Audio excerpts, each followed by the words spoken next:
Hi my dear friends, welcome to job updates in Telugu YouTube channel. Friends, Andhra Pradesh రాష్ట్రంలో 8,000కు పైగా, అలాగే తెలంగాణలో 7,500కు పైగా అంగన్వాడీ ఉద్యోగాలు అనేవి ఖాళీలు అనేవి ఉన్నాయి రాష్ట్ర వ్యాప్తంగా. అయితే ప్రజెంట్ మనం ఇక్కడ చూసుకున్నట్లయితే ఆంధ్రప్రదేశ్ రాష్ట్రంలో ఒక్కొక్క జిల్లాకే నోటిఫికేషన్స్ అనేవి రిలీజ్ అవుతున్నాయి. బట్ తెలంగాణ రాష్ట్రంలో ఇంకా కొన్ని జిల్లాలకు నోటిఫికేషన్స్ అనేది రావాల్సి ఉంది. అతి త్వరలోనే ఆ నోటిఫికేషన్స్ కూడా రిలీజ్ చేస్తారు. జనవరి పైన మనకి నోటిఫికేషన్స్ అనేవి వచ్చే అవకాశం అయితే ఉంటుంది. ఎక్కువ వేకెన్సీస్ చూసుకుంటే మనకి తెలంగాణ రాష్ట్రంలోనే ఉన్నాయి. ఆంధ్రప్రదేశ్ రాష్ట్రంలో అడపదడప అప్పుడప్పుడు నోటిఫికేషన్స్ అనేవి వస్తున్నాయి ఒక్కొక్క జిల్లాకు సంబంధించి. లాస్ట్ మంత్ చూసుకుంటే మనకి 3 జిల్లాలకు సంబంధించి నోటిఫికేషన్ రిలీజ్ చేయడం జరిగింది. ఈ మంత్లో ఇప్పటికే మనకి 3 జిల్లాలకు సంబంధించిన నోటిఫికేషన్ అనేది రిలీజ్ చేశారు. ఈ విధంగా ఒక్కొక్క జిల్లాకు సంబంధించినటువంటి నోటిఫికేషన్ అనేది ఒక్కొక్కసారి రిలీజ్ చేయడం అనేది జరుగుతుంది. సో మీ జిల్లాకి సంబంధించిన నోటిఫికేషన్ రిలీజ్ అయినప్పుడు మీరు మిస్ అవ్వకుండా పొందాలి అనుకుంటే ఇప్పుడే మన ఛానల్కి సబ్స్క్రైబ్ చేసి పెట్టుకోండి. ఏ జిల్లాకు సంబంధించి ఆంధ్రప్రదేశ్ అయినా సరే, తెలంగాణ అయినా సరే, ఏ జిల్లాకు సంబంధించిన నోటిఫికేషన్ రిలీజ్ అయినప్పటికీ కూడా మన యూట్యూబ్ ఛానల్ ద్వారా నేను మీకు తెలియజేస్తాను. సో చూసి వెంటనే మీరు అప్లై చేసుకోవడానికి అవకాశం అనేది ఉంటుంది. ఎందుకు సబ్స్క్రైబ్ చేసుకొని అప్డేట్స్ అనేవి త్వరగా పొందండి అని చెప్తున్నాను అంటే, ఈ అంగన్వాడీ జాబ్స్కి అప్లై చేసుకోవడానికి చాలా తక్కువ టైం అనేది ఇస్తారు. నోటిఫికేషన్ రిలీజ్ చేసేదే ఎవరికీ తెలియదు. అందులోనూ చాలా తక్కువ టైం అనేది ఇవ్వడం జరుగుతుందన్నమాట. సో ఎంత టైం ఇస్తారంటే కేవలం 6 రోజులు మాత్రమే టైం ఇస్తారు. కొన్ని చోట్ల 5 రోజులు టైం ఇచ్చినటువంటి నోటిఫికేషన్స్ కూడా ఉన్నాయి. సో అంత తక్కువ టైంలో మనము ఆ నోటిఫికేషన్ గురించి మనకి ఇన్ఫర్మేషన్ వచ్చి, మనం తెలుసుకొని, దానికి అప్లికేషన్ ప్రిపరేషన్ చేసుకొని, తీసుకుని వెళ్ళి అప్లికేషన్ సబ్మిట్ చేసే లోపు లాస్ట్ డేట్ అనేది అయిపోతుంది. కాబట్టి మీరు స్టార్టింగ్ రోజే కనుక మీకు తెలిస్తే, నోటిఫికేషన్ వచ్చిన స్టార్టింగ్ రోజే తెలిస్తే వెంటనే అప్లై చేసుకోవడానికి ప్రయత్నిస్తారు. కాబట్టి ఈజీగా జాబ్స్ సాధించే అవకాశం అయితే ఉంటుందన్నమాట. ఓకే, సో ఈ వీడియోలో ఈ నోటిఫికేషన్ సంబంధించినటువంటి విద్యార్హతలు ఏంటి, ఏజ్ ఎంత ఉండాలి, సెలక్షన్ ప్రొసీజర్ అనేది ఏ విధంగా ఉంటుంది, డాక్యుమెంట్స్ ఏమేమి కావాలి, అప్లికేషన్ ఏ విధంగా ఫిల్ చేయాలి, అన్ని వివరాలు ఈ వీడియోలో నేను మీకు తెలియజేస్తాను. సో ఒక జిల్లాకు సంబంధించే కాదండి, ఇది అందరూ సంబంధించింది కూడా. అంటే ఏ విధంగా అప్లై చేసుకోవాలి, సెలక్షన్ ఎలా ఉంటుంది, అన్నీ కూడా ఇన్ఫర్మేషన్ మీకు అర్థమవుతుంది. కాబట్టి మీ జిల్లాకు సంబంధించిన నోటిఫికేషన్ వచ్చినప్పుడు మీకు ఉపయోగపడుతుంది. కాబట్టి వీడియో పూర్తి వరకు చూడండి. పూర్తి డీటెయిల్స్ మీకు అర్థమవడం జరుగుతుంది. మీకు ఎలిజిబిలిటీ ఉంటుందా లేదా అంగన్వాడీ జాబ్స్కి అప్లై చేసుకోవడానికి, మీకు జాబ్స్ వస్తుందా లేదా అనేది ఈ వీడియో పూర్తి వరకు చూస్తే మీకు క్లియర్గా అర్థమవడం జరుగుతుంది. మై డియర్ ఫ్రెండ్స్, మనలో ప్రతి ఒక్కరికి different type of qualifications, different type of skills అనేవి ఉంటాయి. అయితే మన స్కిల్కి మరియు క్వాలిఫికేషన్కి తగ్గట్టుగా జాబ్స్ అనేవి దొరక్క మనం చాలా ఇబ్బంది పడుతుంటాం. అయితే మిస్టర్ విజయ్ .in అనే వెబ్సైట్ వాళ్ళు ఏం చేస్తున్నారంటే, ఇక్కడ వీరి వెబ్సైట్లో ఆల్రెడీ కంపెనీస్ ఏవైతే ఉంటాయో వాళ్ళు, కాంట్రాక్టర్లు, అలాగే బిజినెస్ మ్యాన్లు, షాప్ ఓనర్స్, ఇలా ప్రతి ఒక్కరూ కూడా ఇందులో ఎంప్లాయర్గా వారి యొక్క లాగిన్ అనేది క్రియేట్ చేసుకొని జాబ్స్ అనేవి ఇస్తుంటారు. అయితే మనం ఏం చేయాలి అంటే, నిరుద్యోగులు ఈ వెబ్సైట్లో క్యాండిడేట్ లాగిన్లో మనము రిజిస్ట్రేషన్ అనేది చేసుకుని మన ప్రొఫైల్ని కనుక క్రియేట్ చేసుకుంటే, ఈ విధంగా మన యొక్క స్కిల్స్ మరియు క్వాలిఫికేషన్ తగ్గట్టుగా ఏవైనా జాబ్స్ అనేవి వచ్చినప్పుడు ఆ ఎంప్లాయర్లే మనల్ని పిక్ చేసుకొని డైరెక్ట్గా మనకి కాల్ చేసి మనకి జాబ్స్ అనేవి ప్రొవైడ్ చేయడం అనేది జరుగుతుందన్నమాట. అయితే ఈ వెబ్సైట్ లింక్ని వీడియో కింద డిస్క్రిప్షన్లో ప్రొవైడ్ చేశాను, ఒకసారి చెక్ చేయండి. డియర్ ఫ్రెండ్స్, ప్రజెంట్ మనకి 116 అంగన్వాడీ పోస్టులను భర్తీ చేయడానికి నోటిఫికేషన్ రిలీజ్ చేశారు. ఇందులో మనం చూసుకున్నట్లయితే అంగన్వాడీ కార్యకర్త AWW అంటే అంగన్వాడీ వర్కర్ అనే వేకెన్సీస్ 11 ఉన్నాయి. అంగన్వాడీ సహాయకులు, అంగన్వాడీ వర్కర్ కమ్ హెల్పర్ అనే వేకెన్సీస్ 93 ఉన్నాయి. ఇక అంగన్వాడీ మినీ వర్కర్ అనే పోస్టులు 12 వేకెన్సీస్కి మనకి నోటిఫికేషన్ అనేది ఇవ్వడం జరిగింది. ఈ మొత్తం కలుపుకుంటే 116 వేకెన్సీస్ అనేవి మనకి ఇవ్వడం జరిగింది. అయితే ఈ నోటిఫికేషన్ సంబంధించి మొదటగా ఏ విధంగా అప్లికేషన్ ఫిల్అప్ చేయాలని నేను మీకు తెలియజేస్తాను. చూడండి, ఇక్కడ రీసెంట్గా మనం తీసుకున్నటువంటి పాస్పోర్ట్ సైజ్ ఫోటో ఏదైతే ఉంటుందో ఇక్కడ ఒక కార్నర్లో అంటించండి. నెక్స్ట్ దరఖాస్తు చేయు అంగన్వాడీ కేంద్రం పేరు ఏంటి అనేది ఇక్కడ రాయాల్సి ఉంటుందన్నమాట. అంటే మన జిల్లాకు సంబంధించి నోటిఫికేషన్ వచ్చినప్పుడు ఆ జిల్లాకు సంబంధించినటువంటి రోస్టర్ పాయింట్స్ లిస్ట్ అనేది ఇస్తారండి. ఎక్కడెక్కడ ఏ గ్రామంలో వేకెన్సీస్ అనేవి ఉన్నాయి, ఏ మండలంలో ఎక్కడ వేకెన్సీస్ ఉన్నాయని లిస్ట్ అనేది ఇస్తారు. సో మీరు అక్కడ ఏ కేంద్రంకి అప్లై చేయాలనుకుంటున్నారు, అంగన్వాడీ కేంద్రానికి దాని యొక్క పేరు రాసి, పోస్ట్ పేరు ఏంటి, అంగన్వాడీ కార్యకర్త లేదా హెల్పరా లేదా మినీ అంగన్వాడీ కార్యకర్త అనేది మీరు ఇక్కడ రాయాల్సి ఉంటుంది. పైన మీరు ఏ పోస్ట్కి అయితే అప్లై చేస్తున్నారో అక్కడ టిక్ చేయండి. మినీ అంగన్వాడీ కార్యకర్త, హెల్పరా లేదా అంగన్వాడీ కార్యకర్త అని ఏ పోస్ట్కి అప్లై చేస్తున్నారు అనేది పైన మీరు టిక్ చేయాల్సి ఉంటుంది. నెక్స్ట్ అభ్యర్థి పేరు అనేది ఇక్కడ రాయాలి. భర్త పేరు, చిరునామా, గ్రామము, వీధి, పంచాయతీ, మండలం మండలము, పిన్ కోడ్ అనేది ఇక్కడ వేయాల్సి ఉంటుందన్నమాట మీ మండలానికి సంబంధించి. ఇక ఫోన్ నెంబర్ అనేది ల్యాండ్‌లైన్ ఉంటే రాయండి, లేదంటే మొబైల్ నెంబర్ ఉంటే ఇక్కడ వేయండి. విద్యార్హతలు మీ యొక్క క్వాలిఫికేషన్ ఏంటి అనేది ఇక్కడ మీరు రాయాల్సి ఉంటుందన్నమాట. నెక్స్ట్ పుట్టిన తేదీకి సంబంధించినటువంటి డీటెయిల్స్ అనేది ఇక్కడ రాయాలి. మీ యొక్క డేట్ ఆఫ్ బర్త్ అనేది మీరు ఇక్కడ రాయాల్సి ఉంటుంది. నెక్స్ట్ నివాసము అంటే ఎక్కడ మీరు రెసిడెన్స్ ఉంటున్నారు, అంటే నివాసం ఎక్కడ ఉంటున్నారు అనేది ఇక్కడ రాయాలి. నెక్స్ట్ కులం ఏంటి, మీ యొక్క సబ్ క్యాస్ట్ రాసి మళ్ళీ ఎస్సీనా, ఎస్టీనా, బీసీలో మళ్ళీ బీసీ, ఏబీసీడీ అని ఉంటాయి, అవి రాయాలి. లేదా ఎకనామికలీ వీకర్ సెక్షనా ఏది అనేది మీరు ఇక్కడ రాయాల్సి ఉంటుందన్నమాట. నెక్స్ట్ ఆదాయము సర్టిఫికేట్ ప్రకారం, ఇన్కమ్ సర్టిఫికేట్ ప్రకారం కానీ లేదా రేషన్ కార్డ్ ప్రకారం కానీ మీ యొక్క ఆదాయం ఎంత ఉంది అనేది మీరు ఇక్కడ రాయాల్సి ఉంటుంది.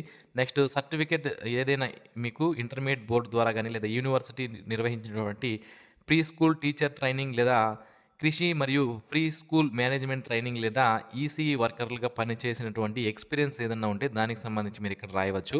నెక్స్ట్ వితంతువు అయితే మరణ ధృవీకరణ పత్రం అనేది మీరు ఇక్కడ పెట్టాల్సి ఉంటుంది, అవును అని టిక్ చేయాలి. నెక్స్ట్ వితంతువులయ్యి మైనర్ పిల్లలుగా ఉంటే దానికి సంబంధించిన వివరాలు మీరు ఇక్కడ రాసుకోవచ్చు. నెక్స్ట్ కృషి మరియు హోమ్ లేదా ప్రభుత్వ సంస్థలలో ఇన్మేట్గా ఉన్నారా అంటే ఒకవేళ ఉంటే ఎస్ అని లేకపోతే నో అని రాయండి. నెక్స్ట్ వికలాంగులు ఏంటి అంటే పర్సన్ విత్ డిజేబిలిటీ ఎవరైనా ఏంటి దానికి సంబంధించిన వివరాలు ఇక్కడ రాయాల్సి ఉంటుందన్నమాట. అయితే అభ్యర్థి సంతకం ఇక్కడ చేయండి. నేను చెప్పే అడ్రస్కి మీ యొక్క అప్లికేషన్ పంపించాలి. సో ఇప్పుడు మనకి అప్లికేషన్ అనేది ఫిల్అప్ చేశారు, మీరు పూర్తి డీటెయిల్స్ అనేవి ఫిల్ చేశారు. ఇప్పుడు దీంతో పాటుగా కొన్ని సర్టిఫికేట్స్ అనేవి అటాచ్ చేయాలి. ఏంటివి ఇక్కడ ఇచ్చారు చూడండి, క్వాలిఫైకి సంబంధించి విద్యార్హతకు సంబంధించినటువంటి సర్టిఫికేట్స్, అలాగే డేట్ ఆఫ్ బర్త్కి సంబంధించిన సర్టిఫికేట్. మీ దగ్గర డేట్ ఆఫ్ బర్త్ సర్టిఫికేట్ లేకపోతే మీ యొక్క 10th క్లాస్ సర్టిఫికేటే డేట్ ఆఫ్ బర్త్ సర్టిఫికేట్గా సరిపోతుంది, లేదా ఆధార్ కార్డు కానీ ఏదైనా ప్రూఫ్గా పెట్టండి. నెక్స్ట్ నివాసం సంబంధించి అంటే మీరు అదే ప్రాంతానికి సంబంధించిన వ్యక్తి అనేది తెలియజేయడానికి మీరు ఆధార్ కార్డు కానీ లేదా మనకి రెసిడెన్స్ సర్టిఫికేట్ అనేది ఉంటుంది. ఆ రెసిడెన్స్ సర్టిఫికేట్ అనేది మనకి మీ సేవలో ఎంఆర్ఓ ఆఫీస్లో ఇస్తారు, మీరు వెళ్ళి అక్కడ తీసుకోవచ్చు. నెక్స్ట్ క్యాస్ట్ సర్టిఫికేట్ అనేది పెట్టాలి, ఇన్కమ్ సర్టిఫికేట్ అనేది పెట్టాలి, లేదా రేషన్ కార్డు ఉంటే కూడా పెట్టవచ్చు. నెక్స్ట్ అనుభవం సంబంధించి ఏదైనా ఎక్స్పీరియన్స్ ఉంటే దానికి సంబంధించి, వితంతువులు అయితే అతని భర్త సర్టిఫికేట్ అనేది పెట్టాలి, మరణించిన సర్టిఫికేట్. అలాగే పర్సన్ విత్ డిజేబిలిటీ క్యాండిడేట్స్ అయితే దానికి సంబంధించినటువంటి సర్టిఫికేట్ అనేది పెట్టాల్సి ఉంటుందన్నమాట. సో ఇవన్నీ కూడా మన జిరాక్స్ కాపీస్ అనేవి వెనకాల పిన్ చేసి అప్లికేషన్ ఫామ్ ఫిల్అప్ చేసాం కదా, పిన్ చేసి ఈ యొక్క అడ్రస్కి అనేది పంపించాలి. ఏ అడ్రస్కి పంపించాలి అన్ని వివరాలు ఇప్పుడు మనం తెలుసుకుందాం. అయితే ఇక్కడ చూడండి, మనకి ఈ నోటిఫికేషన్ అనేది ఎక్కడి నుంచి రావడం జరిగిందంటే అన్నమయ్య జిల్లాకు సంబంధించినటువంటి నోటిఫికేషన్ ఇది. అన్నమయ్య జిల్లా పరిధిలో ఐసిడిఎస్ ప్రాజెక్టుల పరిధిలో ఖాళీగా ఉన్నటువంటి 116 ఉద్యోగాలను భర్తీ చేయడానికి నోటిఫికేషన్ అనేది రిలీజ్ చేశారు. అసలు సెలక్షన్ అనేది ఏ విధంగా చేస్తారు అనేది ఫస్ట్ నేను మీకు తెలియజేస్తాను. ఇందులో మనకి మొత్తం 100 మార్కులకి సెలక్షన్ అనేది చేయడం జరుగుతుంది. ఇందులో 10 మార్కులు వచ్చి మనకి మన యొక్క 10th క్లాస్లో వచ్చిన మార్కులకి 50 మార్కులు అనేది ఇస్తారు. సో ఓకే, టోటల్ 100 మార్కులకి సెలక్షన్ చేస్తే 50 మార్కులు ఎక్కడి నుంచి తీసుకుంటారంటే మన 10వ తరగతి క్లాస్లో వచ్చినటువంటి మార్కులు ఏవైతే ఉన్నాయో వాటిని 50 మార్కులకి తీసుకోవడం జరుగుతుంది. Next pre school teacher training ఎవరైతే చేసి ఉంటారో వాళ్ళకి 5 మార్కులు అనేది ఇస్తారు. విడో అయింటే 5 మార్కులు ఇవ్వడం జరుగుతుంది. విడో అయ్యింది మైనర్ చిల్డ్రన్స్ కనుక ఉంటే వాళ్ళకి 5 మార్కులు అనేది ఇస్తారు. నెక్స్ట్ ఆర్ఫాన్ అయింటే అంటే తల్లిదండ్రులు ఇద్దరు లేని వాళ్ళు ఎవరైతే ఉంటారో వాళ్ళకి 10 మార్కులు ఇవ్వడం జరుగుతుంది. డిఫరెంట్లీ ఏబుల్డ్ క్యాండిడేట్స్ ఎవరైతే ఉంటారో, పర్సన్ విత్ డిజేబిలిటీ క్యాండిడేట్స్ ఎవరైతే ఉంటారో వాళ్ళకి 5 మార్కులు అనేది ఇస్తారు. నెక్స్ట్ ఓవరాల్ ఇంటర్వ్యూ అనేది 20 మార్కులకి అనేది ఉండడం జరుగుతుందన్నమాట. సో ఈ మొత్తం అన్నిటిని పరిగణలోకి తీసుకొని 100 మార్కులకి సెలక్షన్ అనేది చేస్తారు. రిటర్న్ ఎగ్జామినేషన్ ఏమీ ఉండదు. మన క్వాలిఫికేషన్లో వచ్చిన మార్కులు అండ్ ఓవరాల్ ఇంటర్వ్యూకి వచ్చిన మార్కులను బేస్ చేసుకొని ఫైనల్ సెలక్షన్ అనేది చేయడం జరుగుతుంది.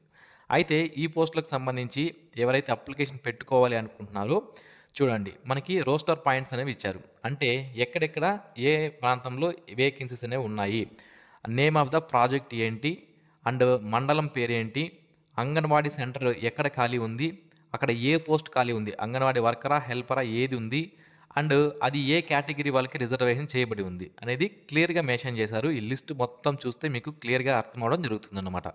ఓకే, సో మీ ప్రాంతంలో ఖాళీ ఉంటే మీరు డైరెక్ట్గా అప్లికేషన్ అనేది పెట్టుకోవచ్చు. మరి మనం అప్లికేషన్ ఎక్కడికి పెట్టాలి అనే వివరాలు మనం చూసినట్లయితే ఈ పోస్టులకు అప్లై చేసుకోవడానికి చూడండి, 1/7/2024 నాటికి అభ్యర్థులు 21 నుంచి 35 సంవత్సరాల వయస్సులై కలిగి ఉండాలి. అలాగే అభ్యర్థి స్థానిక వివాహిత మహిళ అయి ఉండాలి. అంగన్వాడీ కార్యకర్త, అంగన్వాడీ సహాయకులు, మినీ అంగన్వాడీ కార్యకర్త పోస్టులకి అన్నిటికీ కూడా 10వ తరగతి ఖచ్చితంగా పాస్ అయి ఉంటేనే అప్లై చేసుకోవడానికి అవకాశం ఉంటుంది. అయితే ఎస్సీ ఎస్టీ హ్యాబిటేషన్ల కొరకు కేటాయించిన కేంద్రములు ఏవైతే ఉన్నాయో వాటిలో ఎస్సీ ఎస్టీ అభ్యర్థులు మాత్రమే అప్లికేషన్ చేసుకోవాల్సి ఉంటుందన్నమాట. అది మనకి క్లియర్గా ఇచ్చారు. ఒకవేళ ఎస్సీ, ఎస్టీ కేంద్రాలకు సంబంధించి అంటే ఎస్సీ, ఎస్టీ అంగన్వాడీ కేంద్రాలు ఉంటాయి కదా! అక్కడ ఎవరైనా 21 సంవత్సరాలు లేని వాళ్ళు గన ఉంటే 18 సంవత్సరాలు ఉన్నటువంటి వాళ్ళని కూడా పరిగణలోకి తీసుకోవడం జరుగుతుంది అని మనకి ఇక్కడ క్లియర్‌గా మెన్షన్ చేశారు. అయితే ఎవరైతే ఈ పోస్టులకు అప్లికేషన్ పెట్టుకోవాలి అనుకుంటున్నారో ఆల్ డీటెయిల్స్ అన్నీ కూడా మీకు ఇప్పుడు అర్థమవడం జరిగింది. సో, ఆఫ్‌లైన్ అప్లికేషన్స్ అనేవి ఆల్రెడీ స్టార్ట్ అయ్యాయి. 24/12/2024 నుంచి స్టార్ట్ అవ్వడం జరిగింది. అప్లై చేసుకోవడానికి లాస్ట్ డేట్ వచ్చి 2/1/2025 లోపు మన యొక్క అప్లికేషన్స్ అనేవి మనము వాళ్ళకి రీచ్ అయ్యే విధంగా పంపించాలి. ఎక్కడికి పంపించాలి అంటే చూడండి, జిల్లా కలెక్టర్ మహిళా శిశు సంక్షేమ శాఖ ఆఫీస్ ఏదైతే ఉంటుందో, మనకి ఐసీడీఎస్ ఆఫీస్ ఏదైతే ఉంటుందో అక్కడ మనం అప్లికేషన్ సబ్మిట్ చేయాల్సి ఉంటుందండి. అంటే మన మండలానికి సంబంధించినటువంటి ఐసీడీఎస్ ప్రాజెక్ట్ అనేది ఉంటుందన్నమాట. మీ ఐసీడీఎస్ ప్రాజెక్ట్ ఎక్కడ ఉంటుందో మీకు తెలియకపోతే దగ్గరలో ఉన్నటువంటి అంగన్వాడీ సెంటర్కి వెళ్ళండి. మన యొక్క ఐసీడీఎస్ ప్రాజెక్ట్ ఎక్కడుంది అంటే వాళ్ళు చెప్తారు. సో, డైరెక్ట్‌గా మీరు అప్లికేషన్ తీసుకుని వెళ్ళి మన యొక్క ఐసీడీఎస్ ప్రాజెక్ట్ ఆఫీస్ ఏదైతే ఉంటుందో అక్కడ ఇచ్చేస్తే వాళ్ళు మీకు ఒక రిసిప్ట్ అనేది ఇస్తారు. ఆ రిసిప్ట్ జాగ్రత్తగా పెట్టుకోండి. ఫర్దర్ మీరు ఆ జాబ్‌కి గాని సెలెక్ట్ అయితే మీరు మళ్ళీ అక్కడికి ఆ రిసిప్ట్ అనేది తీసుకుని వెళ్ళాల్సి ఉంటుందన్నమాట. ఇక్కడ ఇచ్చారు చూడండి. శిశు అభివృద్ధి పథక అధికారి కార్యాలయము అంటే ఐసీడీఎస్ ప్రాజెక్టు కార్యాలయము యందు సమర్పించి తగు రసీదు పొందవలెను. మీ అప్లికేషన్స్ అనేది వాళ్ళకి ఇచ్చిన తర్వాత తప్పనిసరిగా ఆ రసీదు అనేది తీసుకోండి తప్పనిసరిగా. ఆ రెసిప్ట్ ఉంటేనే మీరు ఫర్దర్ జాబ్‌కి సెలెక్ట్ అయితే మొత్తం అన్నీ కూడా ఆ రిసిప్ట్ నెంబర్ పైనే ఆధారపడి ఉంటాయి. కాబట్టి జాగ్రత్తగా రిసిప్ట్ అనేది పెట్టుకోండి. ఓకే. సో, ఇది అన్నమయ్య జిల్లాకు సంబంధించినటువంటి నోటిఫికేషన్ అండి. ఇతర జిల్లాలకు సంబంధించిన నోటిఫికేషన్ వచ్చినప్పుడు మన ఛానల్ ద్వారా నేను మీకు తెలియజేస్తాను. మిస్ అవ్వకుండా ఉండడానికి ఇప్పుడే ఛానల్‌కి సబ్స్క్రైబ్ చేసుకోండి. ఈ వీడియో మీకు నచ్చినట్లయితే లైక్ చేయండి. మీ ఫ్రెండ్స్‌కి షేర్ చేయండి. And thanks for watching this video. Have a nice day friends.